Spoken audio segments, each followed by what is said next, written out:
everyone, welcome back to my channel. My name is Ashley and today I'm going to be talking about the 22 books that I want to read in 2022.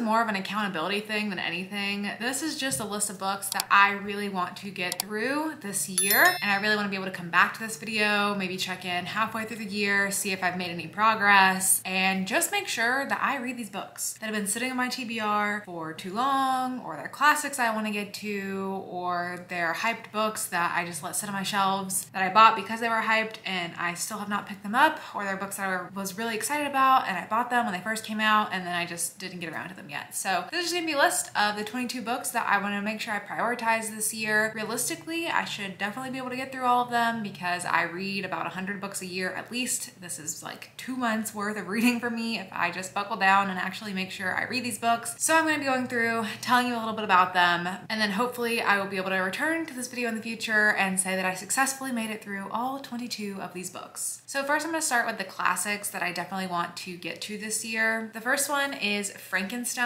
I've been wanting to make my way through some of the horror classics, and last year I read Dracula. I wanted to read Frankenstein for like the past 2 years, the past 2 Octobers. I've had it slated down to read and then I just don't end up picking it up. I think I've tried to pick this up once and I didn't know it was gonna be told through letters, and I read like the first page and that was all the effort that I gave it. So I definitely want to make sure I prioritize this one this year, if not in October, at least sometime in one of the other 11 months of the year. And then the other classic that I really want to read is Jane Eyre. This is a classic gothic story. It is very, very large. At least this edition of it is very large. I've seen other editions be not quite as large. So maybe I should read a different copy to make me feel better, because this one's over 500 pages, which is pretty overwhelming, but I definitely want to read this one. I love the way this edition looks. I love having it on my shelves. So I hope I love the story too, but I feel even more convicted to keep it and keep this beautiful edition on my shelves. Next up, I will talk about some fantasy darlings that have been widely loved on Booktube, Bookstagram, the book community in general. I've had most of these books for a very long time and just haven't picked them up yet. Some of them I think I'm gonna love, some of them I'm probably gonna hate, but I just wanna know. I just wanna know what the hype's about. I just wanna be in on the stories. The same thing happened with the ACOTAR series, and then I read that and actually enjoyed that one. So there is a chance that I could enjoy any of these. The first one being The Cruel Prince by Holly Black. This is another fairy story. I know absolutely nothing about it. I feel like this is one that has been really highly hyped, but now years later, people don't love it as much, kind of like how Shadow and Bone was, which I also haven't read that, but I don't have any interest in reading that. Since there's a TV show, I'm gonna watch that and that will be enough of the story for me, but I'm curious about this one. I only have the first book in the series in case I hate it and don't want to continue, but it's definitely one that I want to try out this year. Then a newer one is From Blood and Ash. This one especially has blown up on TikTok. Again, don't know what this one's about. I think there's vampires, maybe fairies, maybe not, some kind of fantasy creatures, some steamy romance. I think this one's also got like a spin-off series happening too, so it's becoming this huge universe. So again, just have the first book, just to try it out, see if I like it. It's kind of thick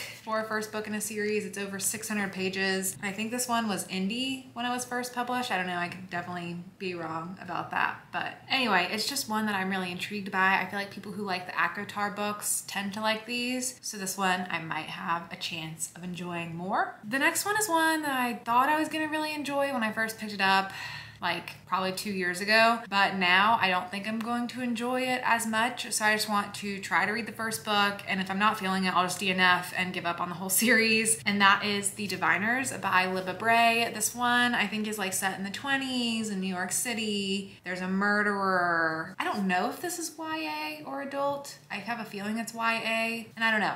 The more I've heard about the books since I bought this, the more I feel like it's probably not gonna be for me. I don't know. Let me know what you think. Let me know what you think about all these books, obviously, but this one, do you think I'm gonna like it? Because I don't think I'm gonna like it. But I just want to read it. I just want to like pick it up and try so that I can unhaul it if I'm not gonna enjoy it. And then the last one in this fantasy stack, I do think I'm really gonna enjoy this one. I've really been looking forward to this one. It's just hard for me to pick up books that I know are a series because I'm like, oh, what a big investment. I'm gonna have to read the whole series, and then it just becomes a whole thing. But that is A Darker Shade of Magic by V.E. Schwab. I've only read one thing from V.E. Schwab, and that was The Invisible Life of Addie LaRue, but I really, really loved that book. I loved her writing. I'm sure this is going to be very different based on what I know know of the story, but I do want to try more of her stuff. This is the one I am the most interested in, and then I'm also interested in the Vicious and Vengeful duology ordeal that she has. I think it's now becoming a trilogy. I'm not really sure. But in this one, I know there's like alternate dimension stuff, like different versions of London and magic things going on. Sounds like something I would enjoy. I just have to actually pick it up at some point during this year. The next stack of books is just books in general that have been sitting on my TBR for far too long, and this is the year that they make it or break it. I read them. If I don't read them, they're getting unhauled. They're going to someone else's shelf who will read them because they've been on mine for far too long. The first one is Betty by Tiffany McDaniel. This is set in the Appalachian Mountains. It is an emotional literary fiction that I think I'm really gonna enjoy based off of reviews that I've heard of it. It's just a larger book and it is literary fiction, which I don't read as much of, so it's just been sitting around. I haven't cracked it open, but it's gotta happen this year. The next one is Fate and Furies by Lauren Groff. I don't really know anything in particular about this book. I think it has something to do, you know, I was gonna say with mythology, but now that I'm looking at this, I don't know if it has anything to do with mythology. But I do know I want to try Lauren Groff's writing. I just want to try one of her books, and this is the one that I've had on my shelf the longest because I got it for $5.97 at a Books A Million, I guess. So I just want to try her stuff, see if I like it, and if I'm interested in picking up more of her stuff. Next up, another one I know nothing about is Conjure Women. This was certainly a cover buy. I think there's magic in this. I think it's like literary fiction, magical realism. I don't really know. There's a mother and daughter with a shared talent for healing and conjuring curses that are at the heart of this dazzling first novel. It was totally a cover buy, so I should figure out if I'm gonna want to read the story or not. It can't just sit here any longer without me reading it. This is the year. We're gonna pick it up. We're gonna see if I like it or not. It's gonna happen.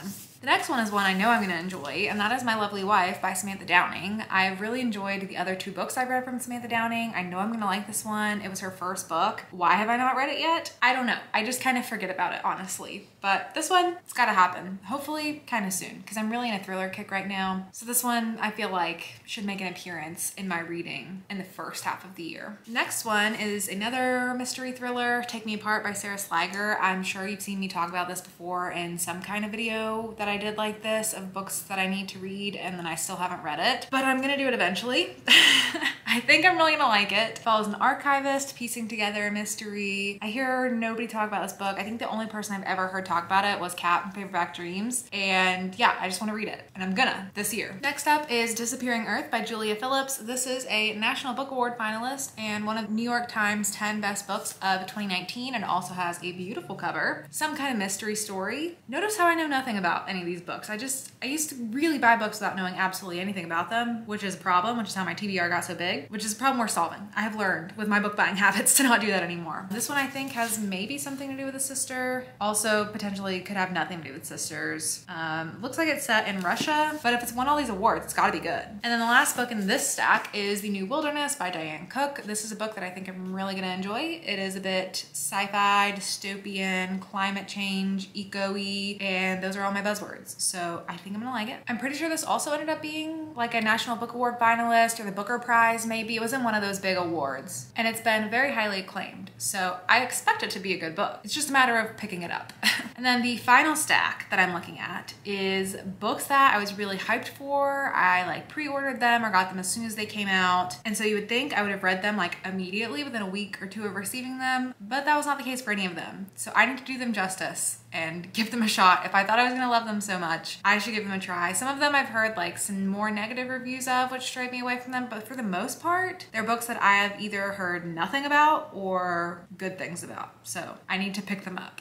The first one is For the Wolf by Hannah Witten. This is now at least a duology. There's another book that's coming out pretty soon, so probably good timing to read it pretty soon with another book coming out. It's a fantasy story, something to do with a girl who gets sacrificed to a wolf. This is one that I didn't want to know a lot about. It just sounded like it had cool vibes, and so I was interested in it. And I've heard pretty good reviews for this one, so I'm excited to pick this one up. I really should have done it more towards the end of last year. I feel like it's gonna be wintry. I just get that impression. Maybe it's not, but it just feels that way to me. So I should probably try to read it in the next 2 months, but like realistically, with my reading plans, I know that's not gonna happen, but it'll happen sometime this year.